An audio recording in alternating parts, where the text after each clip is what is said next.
High, চলেছি আবার একটা নতুন মিনি ব্লগ নিয়ে। আর সেদিন ছিল আমাদের বাড়ির সবারকার একটা বিয়ে বাড়িতে নিমন্ত্রণ। আর সেদিনকে শনিবারও পড়ে গেছিল, তাই জন্য আমার বাড়ির কেউই যায়নি, শুধু আমি আর ভাই যাচ্ছিলাম খেতে।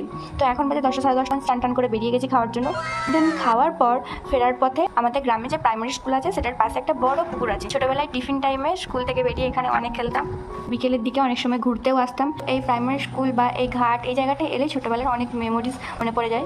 তো আশা করি অনেকেরই এরকম হয়, পুরনো স্কুল থেকে অনেক কিছু মেমোরিজ মনে পড়ে, ছোটবেলার বন্ধু সব কিছু। এই যে এটা ছিল আমার ছোটবেলার স্কুল, নাড়া প্রাথমিক বিদ্যালয়। এখন তো স্কুলে কত সুন্দর গেট হয়েছে, কালার, নাম লেখা, অনেক কিছু হয়েছে। যখন আমরা আসতাম স্কুলে তখন এত কিছু থাকেনি। আর যে দেখো পিছনে ভাই জানলা থেকে ছোট ছোট ভাইগুলোর সাথে কথা বলতে স্টার্ট করে দিয়েছে। তারপর বাড়ি ফিরে একটু মায়ের কাজ করে দিলাম।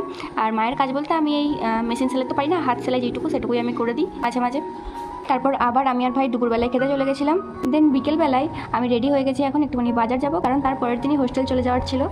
আর এই যে এটা হলো তালাটি বা কলাটি, যেটা তোমরা বলে থাকবে, আমাদের এখানে কলাটি বলা হয়। তালের যে বীজটা হয় না, তো সেটাকে শুকনো করে তার ভেতর থেকে যে কলটা বেরোয়, তো সেটা খায় অনেকেই, সবাই জানো প্রায়, আশা করি। কারা কারা খাও কমেন্ট করে জানি। আর এটা দিয়ে না আমার ঠাম্মা একটা পরোটার মতো বানায়। তারপর আমি এখানে বাজার চলে এসেছি। তো চলো আমি বাজার টাজার করে ছটফট করে বাড়ি চলে যাই। আর তোমরা ততক্ষণ ভিডিওটা লাইক কমেন্ট করে দিও। দেখাবো নেক্সট ভিডিও। টাটা।